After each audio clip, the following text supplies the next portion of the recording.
Hello and welcome to another episode of Weapons and Warfare. For Straight Arrow News, I'm your host, Ryan Robertson. Just ahead on this episode of the show, Anduril turns its attention to the open waters of the world as the company continues to expand its array of offerings, this time with an eye on what's happening below the surface. And gameplay with serious implications. We visit with the lead wargamer at the Center for Naval Analyses to see how rolling the dice and dealing with the results is helping shape American military minds and how our next conflict could be fought. But first, some headlines you may have missed. 15 years after leaving the service, Medal of Honor recipient Sergeant Dakota Meyer is wearing the Marine Corps uniform once again. In a ceremony at the Pentagon, the 36-year-old re-entered the service with the same rank he held on active duty and will serve as an infantryman in the reserves. When asked about his reasons for re-enlisting, Meyer said he was driven by a deep sense of responsibility to his fellow Marines and to himself. The mission has always stayed the exact same. It's to lead and to live with integrity and to be unconditional in everything that you stand for. And now I get to step back in this uniform, and it's not to start over, it's to renew my commitment to not only to the United States Marine Corps, but to the Constitution, as you just seen, and to the United States of America. Meyer received the Medal of Honor for his heroic actions during a deadly 2009 battle in Afghanistan's Kunar province. Some big developments for Epirus, makers of high-energy, high-power microwave weapon systems, aka counter-drone defenses. Meet Leonitis H2O, a high-energy microwave system capable of simultaneously targeting boat motors, unmanned surface vessels, and drones with a single microwave pulse. During tests conducted by the US Navy, the system effectively disabled several motors at significant distances, showcasing its operational potential. In March, we talked with Epirus rep Andrew Wargovchik about those open water tests. We've recently demonstrated our HPM effectiveness against unmanned surface vessels, so think drone boats. Swarms of drone boats coming out of destroyer. You have some Epirus HPM systems positioned, you can take out those swarms of boats. It's been a good winter for the California-based company. In March, it announced $250 million in Series D funding, bringing the company's total venture funding to more than $550 million. Allowing Epirus to scale production of its Leonitis product line. For the first time ever, a female ranger not only took part in the Army's annual Best Ranger competition, she and her teammate finished 14th out of an initial field of 52. First Lieutenant Gabrielle White and her teammate, Captain Seth Deltinray, tackled the intense 3-day event, earning 14th place among the 16 teams that made it to the final round. They were part of a larger group of 52 teams, all competing for the title of the best in the elite Ranger force. Lieutenant White is a 25-year-old infantry officer who graduated from West Point in 2021 and completed Ranger School in April 2022. To participate, soldiers must be Army Rangers and face off in more than 30 events, covering more than 60 miles in just 3 days. The challenges include helicopter missions, weapons qualification, and obstacle courses. So we kind of have this debate going at Weapons and Warfare. When does a startup stop being a startup and become something all its own? Something new. Something with which to be reckoned. Wherever that imaginary line exists, it seems Anduril Industries crossed it. No longer the new toy in Palmer Luckey's portfolio of ventures, Anduril is a serious player in the DoD's efforts to modernize its forces while preparing for America's next conflict. From Anduril's air systems like Bolt, Barracuda, and Roadrunner, to the Fury, the company's entry in the race to build the Air Force's collaborative combat aircraft, Anduril clearly has sights on the skies. So it really should be no surprise the company is amping up its underwater efforts as well, and that's the subject of this week's debrief.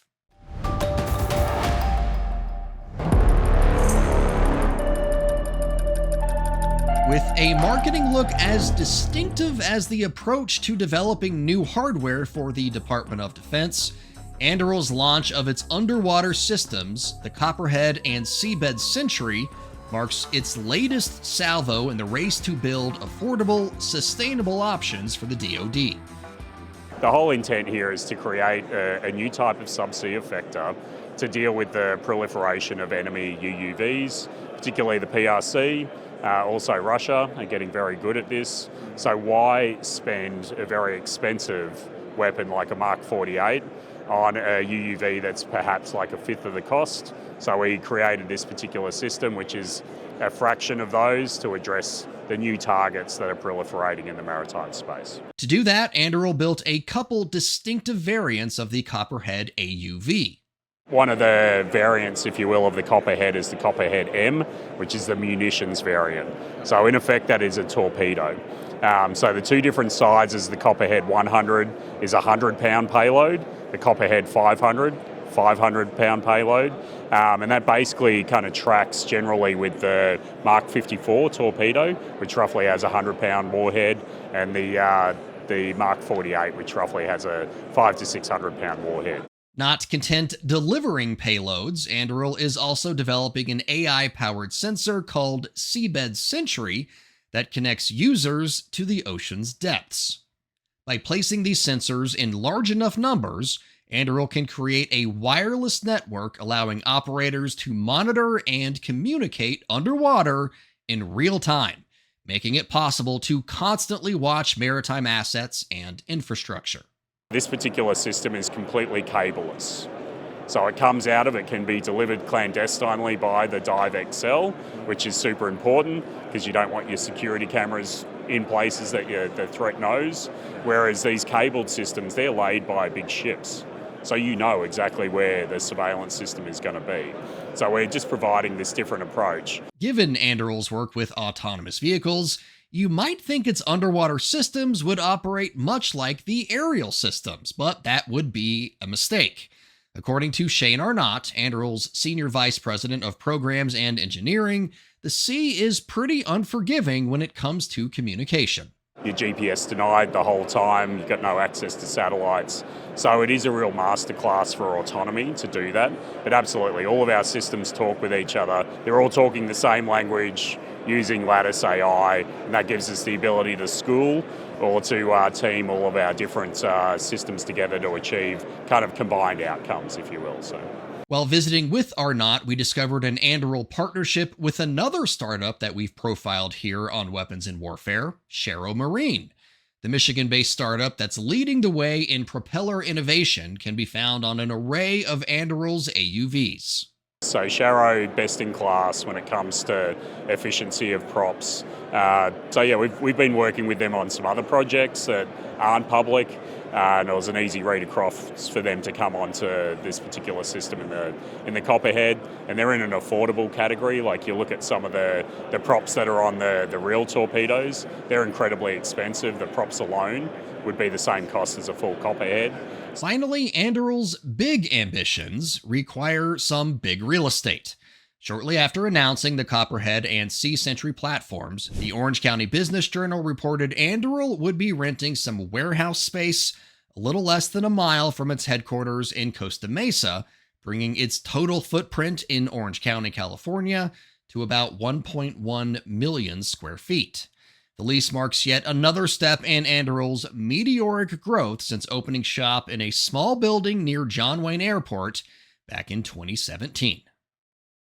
Serving you clarity through context, our mission at SAN is to deliver the news straight down the middle.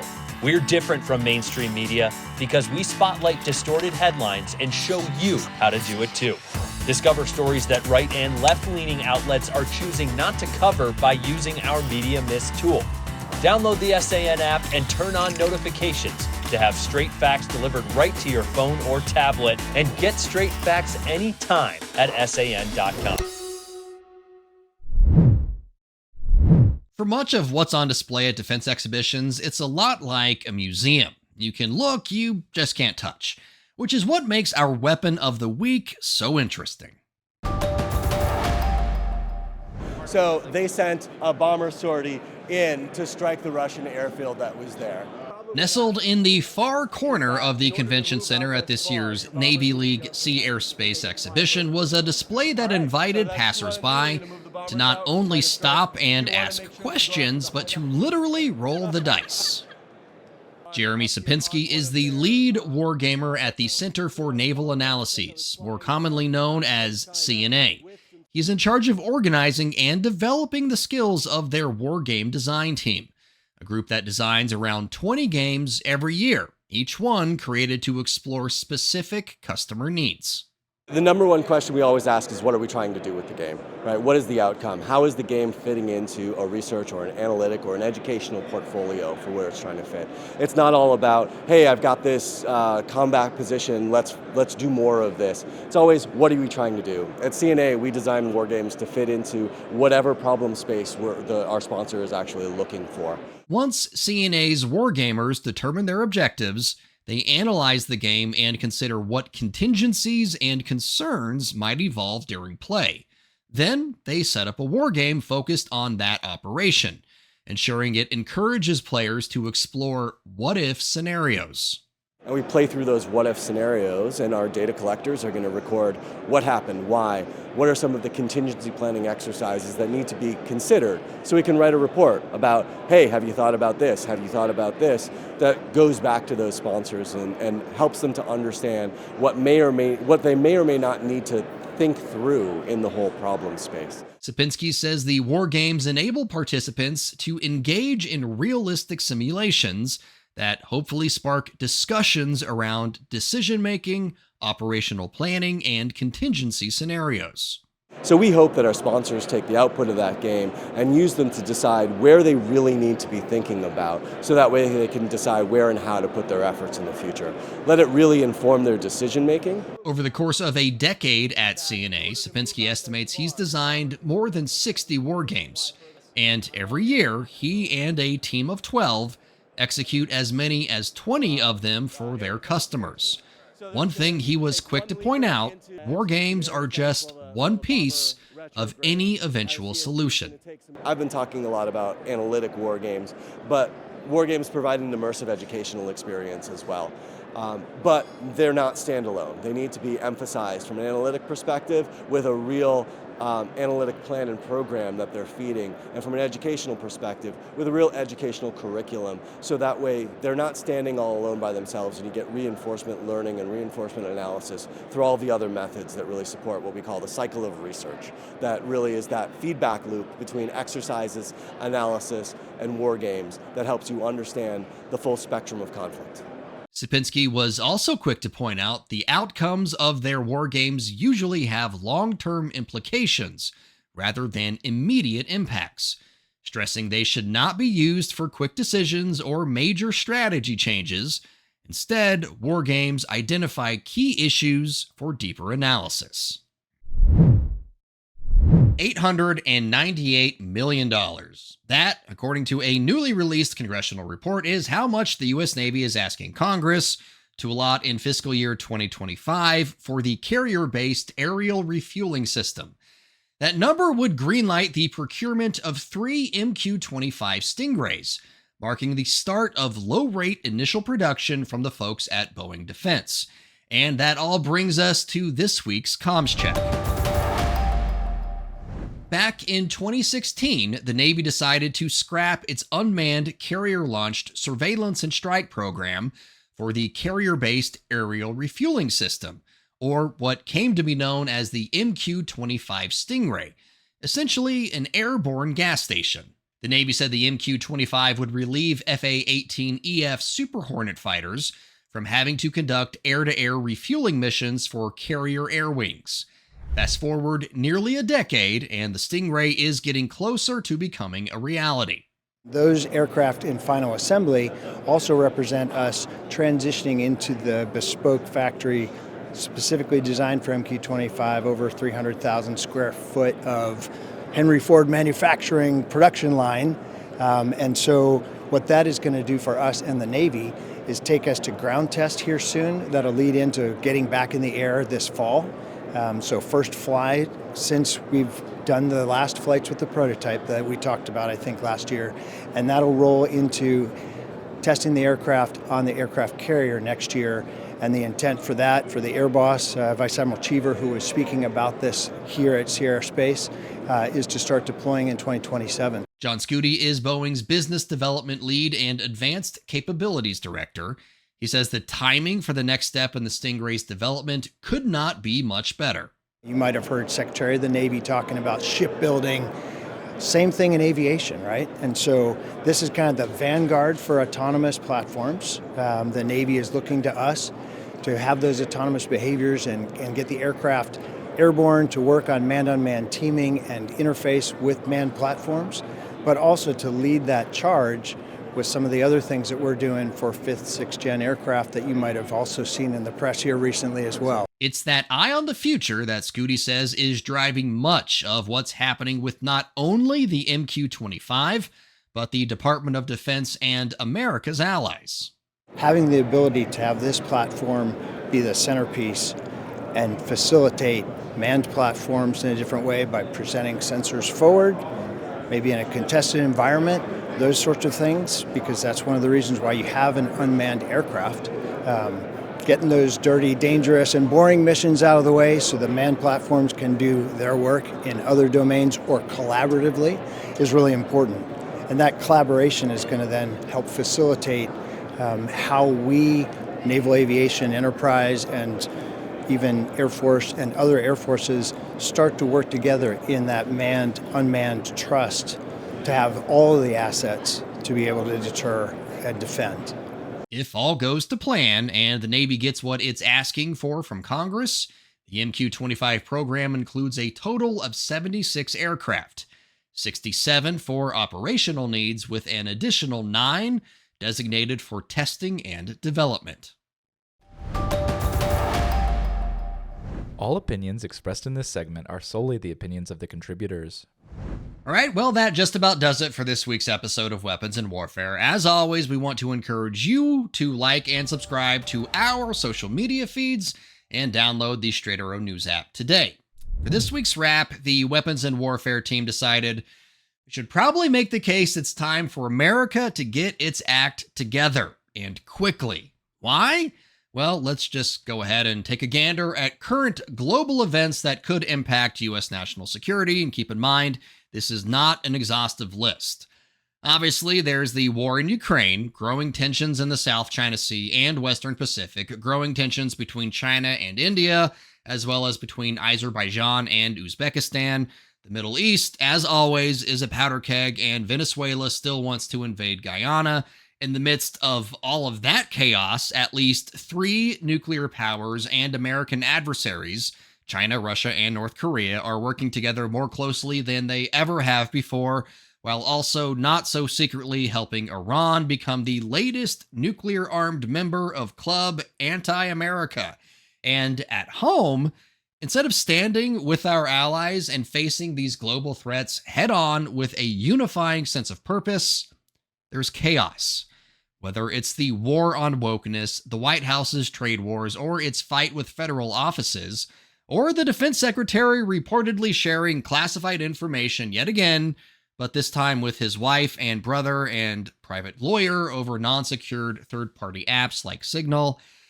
All of the chaos can't go unnoticed by our allies and our enemies. And make no mistake, our enemies want us in disarray.